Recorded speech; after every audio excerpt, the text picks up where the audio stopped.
কৃষকে অস্বস্তিতে আছে। অস্বস্তিতে আছে কিসের জন্য? এই যে এলসি সরকার যে এলসি আনতেছে, এই এলসি করে কৃষক অস্বস্তি।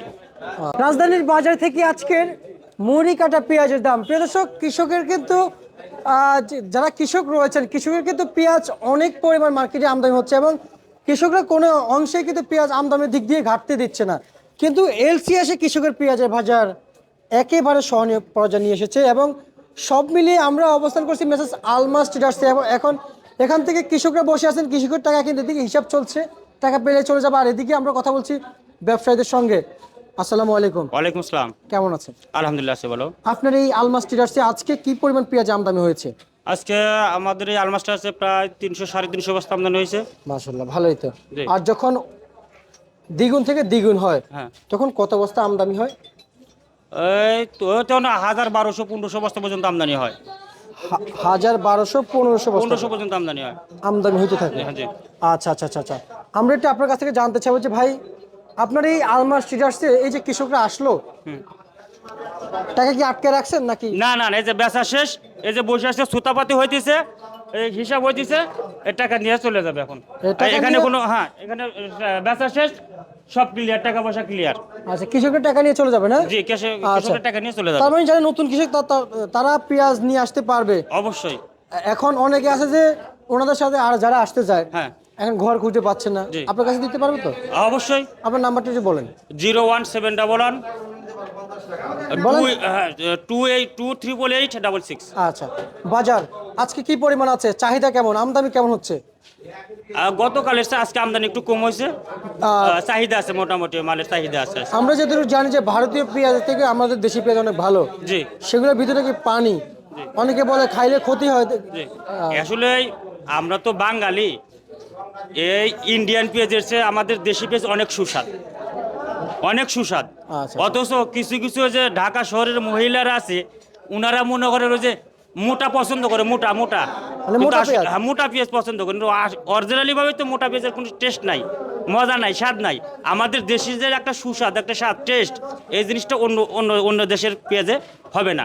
খালি শুধু পেঁয়াজে না, কোনো বাইরের কোনো জিনিসই আমাদের দেশের জিনিসের মতো টেস্ট বা মজা অন্য দেশের জিনিস হবে না বা হয় না। আপনি যে এই সপ্তাহ পেঁয়াজ কিনেছেন, এই সপ্তাহে হুম। কয় কেজি কিনেছেন আপনি? আমি পেঁয়াজ আমার সপ্তাহে লাগে 1-2 কেজি পেঁয়াজ। 1-2 কেজি? হ্যাঁ। কি ইন্ডিয়ান কিনছেন না? ইন্ডিয়ান না, আমি বাংলাদেশি মানুষ, আমার দেশের মানুষ, আমার দেশের জিনিসটা আমি কেন বাইরের জিনিস কিনতে যাব? বুঝতে পারছি। আর হচ্ছে যে এগুলা কি ভাই, এগুলা এই যে এগুলো দেশি পেঁয়াজ। দেশি পেঁয়াজ? জি। সবই দেশি? সবই দেশি। এগুলো কি আজকে থেকে যাবে না বিক্রি হয়ে যাবে? না, বিক্রি হয়ে যাবে। বিক্রি হয়ে যাবে। এবং একটু জানতে চাইবো যে আসলে এই যে কৃষকরা যে পেঁয়াজ নিয়ে আসলো, জি। কৃষকরা বলেছেন মার্কেট পর্যন্ত আসা পর্যন্ত 45 টাকা থেকে 50 টাকা প্রতি কেজিতে খরচ হয়েছে। জি। ঠিক আছে। জি। এখন দাম চাচ্ছে 70 থেকে 65 টাকা মনে হয় না কৃষক? দাম 60 থেকে 65 দাম চাইলে কি হবে? আজকে অরিজিনাল বাজার গেছে, আজকের বাজার আমার বাজার, কে কি বেচে ওটা আমি জানি না। আজকে বাজার আমি নিচে বেচছি 50 টাকা, উপরে বেচছি 60 টাকা। আজকে আমার বাজার, অন্য লোক কে কি বেচছে ওটা তার ব্যাপার, ওটা আমার কাছে। মানে আপনার ঘরে আপনি যেটা বিক্রি করেছেন এটা? সেটাই। আচ্ছা আচ্ছা আচ্ছা আচ্ছা, বুঝতে পারছি।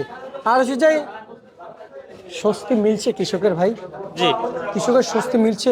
না, কৃষকের সিস্টেমে নাই এখনো, কৃষকে অস্বস্তিতে আছে। অস্বস্তিতে আছে কিসের জন্য? এই যে এলসি সরকার যে এলসি আনতেছে, এই এলসি করে কৃষক অস্বস্তি। আচ্ছা আচ্ছা আচ্ছা আচ্ছা।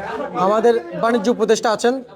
জি, আমি এটাই আপনাকে আবার বলি যে আমার যে বাণিজ্য উপদেষ্টা আছে, কৃষি উপদেষ্টা আছে, কৃষি মন্ত্রণালয় আছে, আমি ওনাদেরকে বলবো আপনারা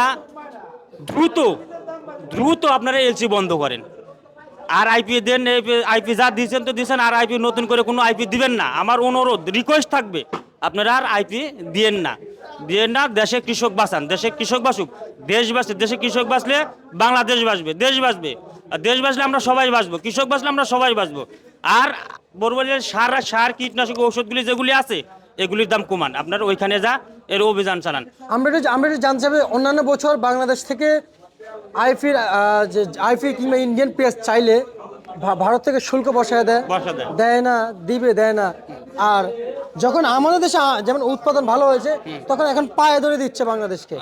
এটা তো ওনাদের হলো পলিসি। কিরকম পলিসি? এখন যে ওনারা যে কম দামে দিবে, তখন সামনে পরে আমার দেশের চাষিরা আবাদে আগ্রহ হবে না।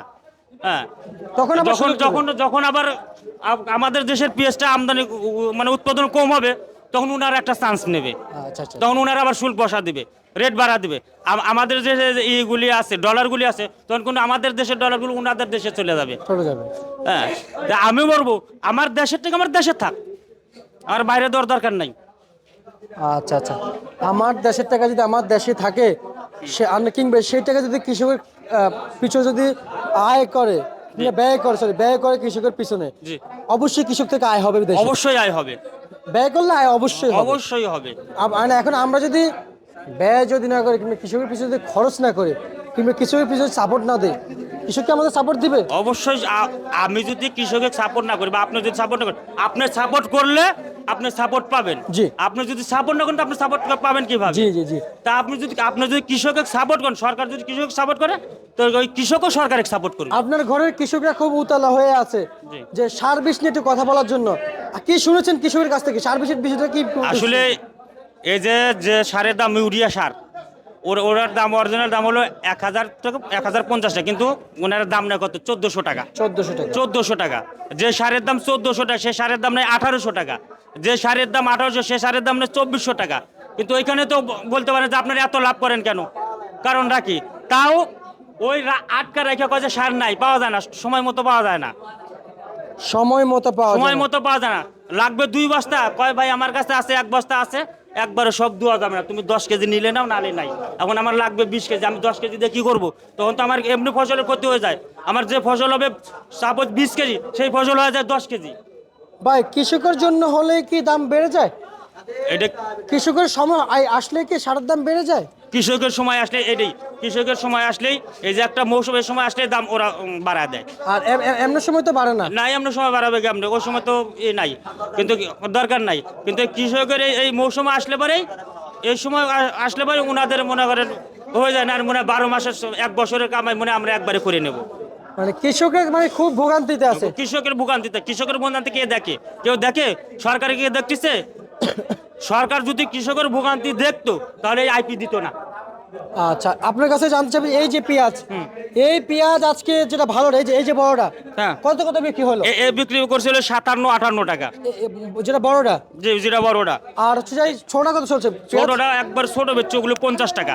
এই যে এটা না, জি জি। এটা কত বিক্রি হলেন? এগুলো বিক্রি করছে 47, 48, 50। 47, 48, 50 জি, ছোটটা। জি। বড় 60 টাকা। বড়টা 60 টাকা, যেটা ভালো কালারফুল মাল ওগুলো 60 টাকা। আর হচ্ছে যে ভাই, আজকের এই চলমান বাজারে যে মূল্য তালিকা জানিয়েছেন, শুধু কেবল আজকের জন্যই তো জানিয়েছেন? জি। আচ্ছা, আর একটা কথা হচ্ছে যে এই যে আলুর বাজার ধসে গেল, রসুন বাজার ধসে গেল, এই বিষয়ে আসলে কেউ কিছু দেখার কিছু নাই। এবং এখন এই এটা যে কি তেল, বলবো? চিনি, বেগুন, এই যে এরপর যে আরো টমেটোর দাম বেশি, দাম বেশি। সেদিকে কেউ দেখলো না। এদিকে দেখবেন না, ওইদিকে কোনো অভিযোগ নাই। এই যে এখন যে আলুর দাম কম, আলু রসুনের দাম কম, সরকারকে এই কৃষকদেরকে ভর্তুকি দিতেছে? ভর্তুকি দিচ্ছে সরকার, ভর্তুকি দিতেছে? আপনাদেরকে কি আলুর ভর্তুকি দিয়েছে কি সরকার? ভর্তুকি দিছে, কিন্তু দাম যখন 30 টাকা 35 টাকা হয়, তখন ওই সরকার লোক পাঠায়, ভক্ত পাঠা দেয় যে কেন দাম বাড়লো। এখন কেন লোক পাঠায় না, এখন কেন ভক্ত পাঠায় না আলুর ওখানে? কারণটা কি? আচ্ছা আচ্ছা আচ্ছা আচ্ছা, বুঝতে পারছি বুঝতে পারছি।